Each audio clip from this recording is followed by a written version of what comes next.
మహమూద్పట్నం గ్రామ శివార్లో national highway road పోవడంతో ఇక్కడ మహమూద్పట్నం శివారులో ఉన్న అటువంటి భూమి 50 ఎకరాలకు పైబడిగా ముప్పుకు గురైంది.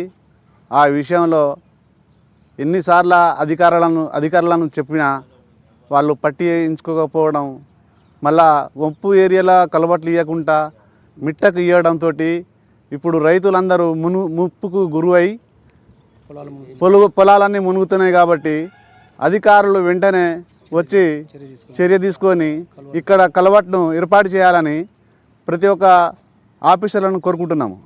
కాబట్టి దయచేసి ఇప్పటికైనా రైతుల గురించి న్యాయం చేయాలని మేము ఇక్కడ ఉన్నటువంటి ఒక 50 మంది రైతులను ఐకమత్యంతో మేము కోరుకుంటున్నాము. రైతుల ఐక్యత, కలవట్టు వెంటనే